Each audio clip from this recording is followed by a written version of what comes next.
మనశంకర్ వరప్రసాద్ గారు ఇప్పుడే చూసొచ్చాను, short review అన్నమాట. సో మీకు సంక్రాంతికి వస్తున్నాం అనే సినిమా ఇష్టమైతే మాత్రం టికెట్ బుక్ చేసుకుని వెళ్ళిపోండి, కళ్ళు మూసుకుని. బ్లైండర్.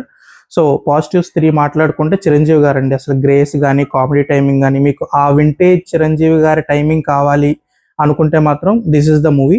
అండ్ అనిల్ రావుపూడి గారి టెంప్లెట్, ఆ టెంప్లెట్ ప్రాపర్గా ఫిట్ అయింది. మీకు ఏదైతే సంక్రాంతికి వస్తున్నాం సినిమా టెంప్లెట్ ఉందో సేమ్ టెంప్లెట్, కానీ బాస్ గ్రేస్ డామినేట్ చేసింది. అండ్ థర్డ్ వచ్చి కామెడీ ప్లాట్స్. ఎక్కడెక్కడైతే కామెడీని పండించాలి అనే ఒక సినారియో క్రియేట్ చేసుకుని కామెడీ బిట్స్ పెట్టారో అవన్నీ చాలా ప్రాపర్గా వర్కౌట్ అయినాయి. సెకండ్ హాఫ్లో కొంచెం అనిపించదు, కానీ ఫస్ట్ హాఫ్ మాత్రం అసలు కామెడీ ప్లాట్స్ అన్ని ప్రాపర్గా ఎగ్జిక్యూట్ చేశారు. అండ్ నెగిటివ్స్కి వచ్చేటప్పటికి లాజిక్, అసలు మీరు లాజిక్ గురించి ఆలోచించద్దు. థియేటర్కి విత్ బ్రెయిన్ ఇంట్లో పెట్టేసి మీరు ఓన్లీ హార్ట్తో వెళ్ళండి. You will have a laughter ride, అంటే కడుపుబ్బా నవ్వుకుంటారు. And second, screen play writing కొంచెం లేజీ రైటింగ్ అనిపించింది.